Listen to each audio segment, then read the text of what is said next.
What up peeps, it's me here again. So the version 2.3 live stream for Honkai Star Rail just aired today, and I want to talk about it. Like, I watched it and I just want to express my thoughts and yeah, give a little thoughts about it, just put them out there. So as we start the live stream, we're treated with the trailer here.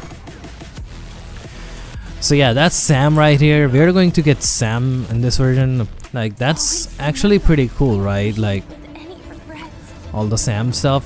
Like, is it just me, or does anyone else think that the Sam redesign that they did is kind of lame? Like, I really like the fire stuff they did here with the Sam, like the fire stuff here, and him setting the seas ablaze. Like, look at this. This is so cool. Like, doing all the fire stuff.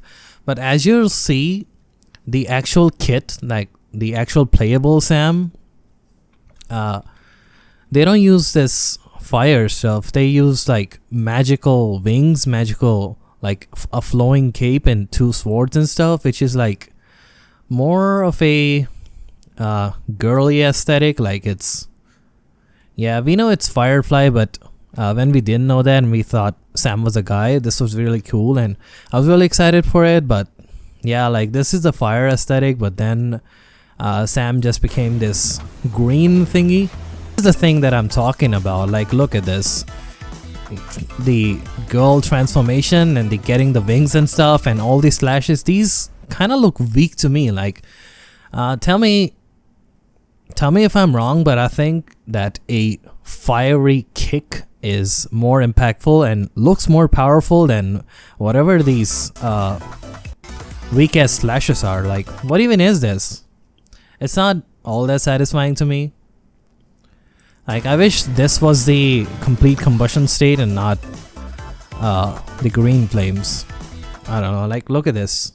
If there was any confusion, if Sam was a girl, this is it. Like, look at this. He's got the they got the magic swords. She's got the cape and stuff flowing, and the pose and everything. This isn't like, I don't know, it feels like we got swerved a bit there.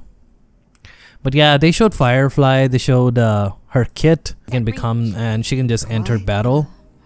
And yeah, I like this flame aesthetic, but then again, when you get into battle and enter her special state, like, look at this. While simultaneously regenerating ultimate energy. Like, for me, this kick is cool, right? But when she uses her ultimate, she opens these things and undergoes a magical girl transformation, and yeah, man, this is just not Sam for me. Like, look at this. She's even got like a ponytail on the back. Like, did you see that? Like, look at that. What the hell is this? What the hell is this? Like, come on, man. I have never been more turned off from a character ever before than the Sam right here. So I don't even know, but yeah, this is just Sam, and apparently when she's in the ultimate state, like, look at this. Look at this live Firefly reaction. Like, those memes right here, this is actually real. You can see what she's doing inside the Sam suit. This is so goofy, man. How did they manage to make a character like Sam that was going to set the seas ablaze and make him this goofy ass character, man? I really can't. Most people are excited about Firefly, but I think I'm more excited about Jade here. She's pretty cool. She's one of the stone hearts of the IPC. These are kind of like the Fatui harbingers for this game. So the thing that I like is that her basic attack actually attacks 3 enemies at once. That, like, this is the first time we've had this. She actually attacks three enemies at once, which is pretty cool. You can break people, I guess. Basically, you just give the buff to another one of your characters and they lose HP, and she does a follow-up attack, which is pretty cool. Like, yeah, her ult is really cool too. Like, look at this. The animation for her. I know this is not. Yeah, this is her ult. Like, look at this. She literally just steps on enemies. I assume a lot of fans would want her to step on you, so more power to you guys. I hope you get her. But yeah, she's Jade, and so far every character from the IPC we've gotten has been a follow-up character. Like, look at it. First we got was Topaz. She's a follow-up character. Second we got was well, Dr. Ratio is not from the IPC, but he's got connections to it. He's also a follow-up character. We got Aventurine. He does follow-ups too, and now Jade, she does follow-ups too. So hopefully I hope this is just a coincidence and not actually a trend for all these follow-up characters. Because yeah, man, I don't want IPC to just do follow-ups. But yeah, taking a look at the banners for the next version, going a bit ahead, we have the first banner here, Firefly and Ruan May, having her rerun since 1.6 or I believe 1.6. So this is probably one of the hardest choices in banners we've had ever in Star Rail, because Firefly is obviously going to be the premier DPS character, right? She's going to be a break character just like Boothill, but she's going to be able to attack more characters by being destruction. So yeah, really strong character, really highly marketed, and yeah, they're trying to market her a lot, so she's gonna be real strong.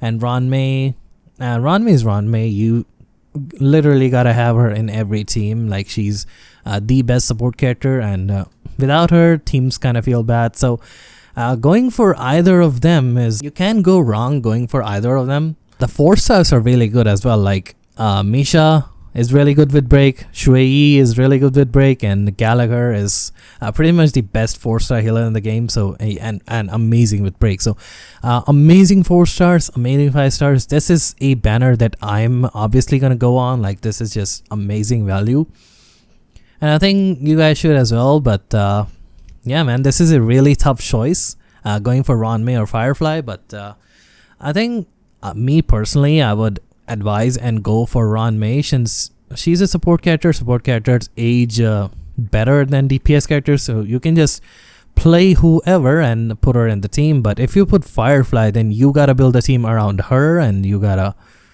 you know, either you play Firefly or either you don't. But with Ruan May, you can just play anybody. So a really great banner for the first half here.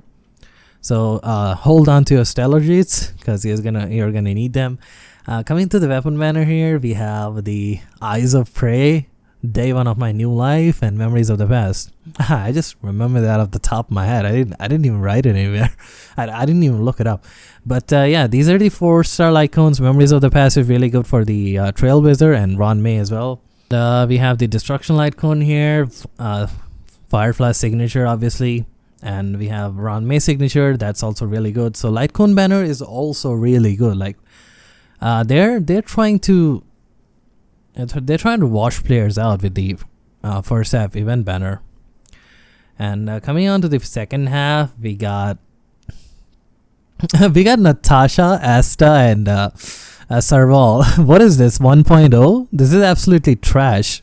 No one even used any of these characters anymore. And we got like, and yeah, we got Argenti and Jade. Argenti having his rerun. He's good in Pure Fiction, but yeah, not much else. But he's pretty cool. Like, if you want him, you're gonna get him.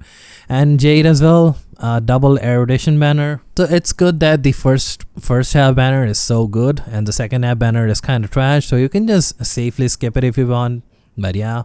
And then for the light cone banner, you have what is this? This shared feeling? I don't know. This is a Clara light cone. This is a really good light cone for Gepard and others. If you wanna put the burn status on the enemies, like, this is the Acheron preservation light cone, really cool. And this is the new light cone that is coming in this version. This is a 4-star edition, which is alright, I guess. And yeah, not much to say about the second half, but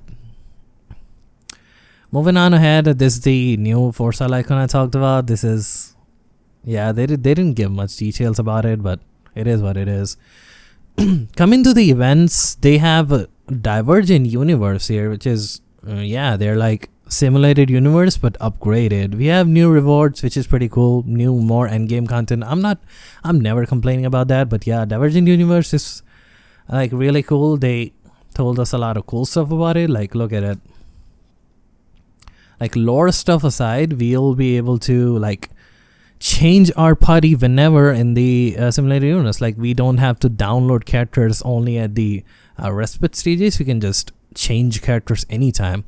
And you can also use your level 1 characters, like the characters that aren't leveled up, and they will be boosted up to level 80 if they don't have light cones, if they don't have traces, if they don't have relics. You'll just be given them automatically, which is pretty cool. So if you want to try the characters out that you don't have yet, and then decide if you want to build them or not, well, this is your thing. So this can now also be used for that purpose. I'm going to be using this to test out some of the characters that I haven't built yet, and if I end up having fun with them, then obviously I will build them. But yeah, this is pretty cool. This is just simulated universe stuff, basically.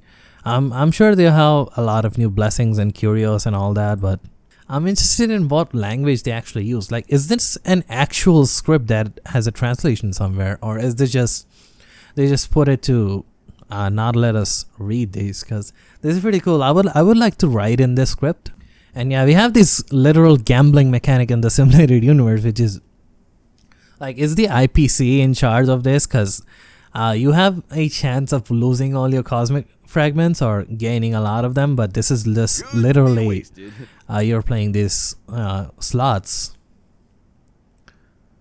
which is whatever, I guess. Like, I hope the gambling doesn't screw me over, but it is whatever. And the another new thing we have is that we'll be able to just farm these planar ornaments without actually doing the simulated universe. So we can actually just challenge the boss. Like, we would challenge a Cavern of Corrosion for the relics, and we can just farm these. We got new planar ornaments as well. Duran, Dynasty of Running Wolves, and Calpagni Lantern.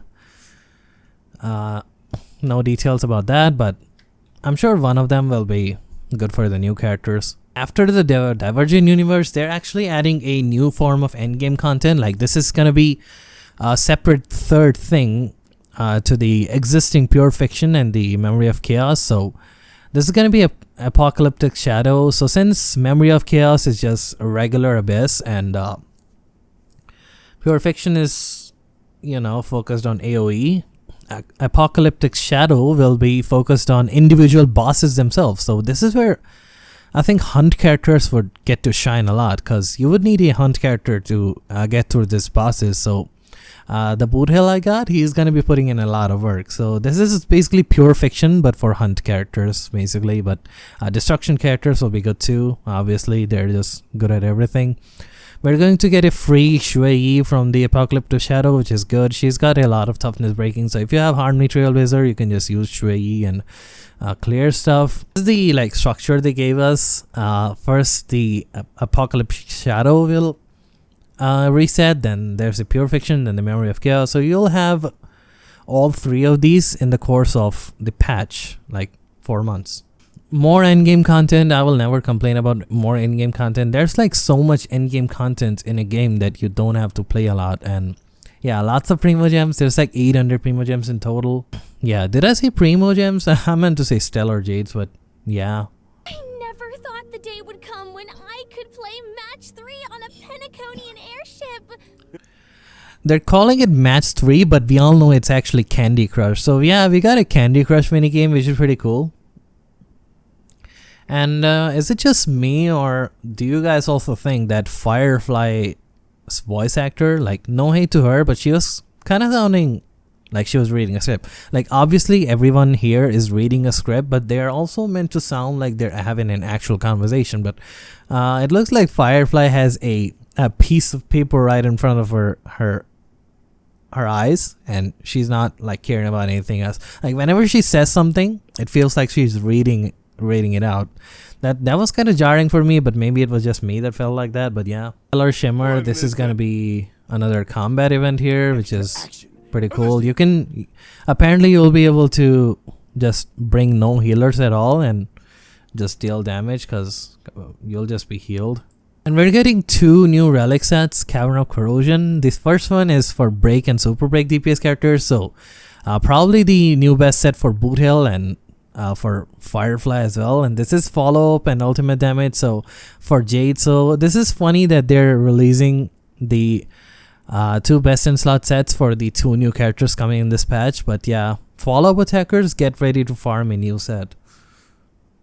Maybe I'll farm this a bit, but I don't know, maybe I don't have the best luck with relics anyway. And yeah, poor Owlbert is cooked because he signed a contract with Jade and he's now a permanent indentured servant for life for the IPC. So yeah, man, this owl is cooked.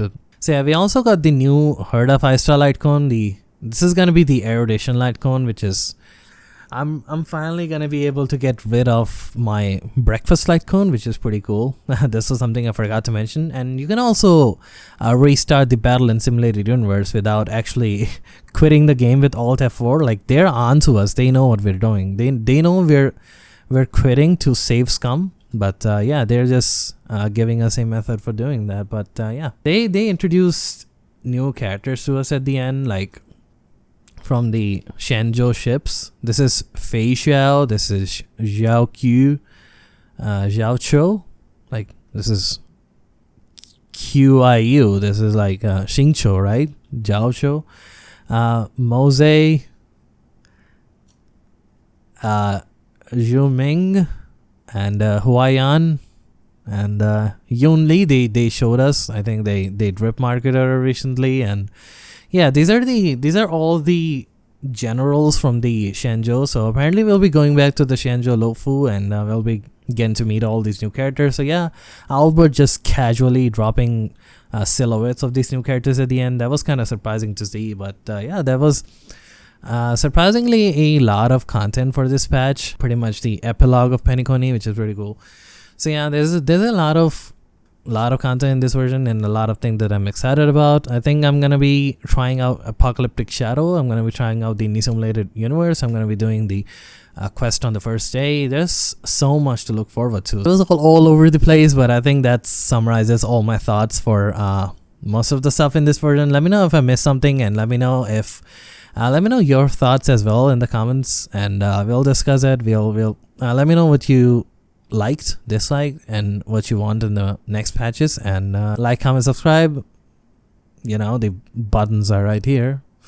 You know how it is, and I'll see you in the next video. Bye.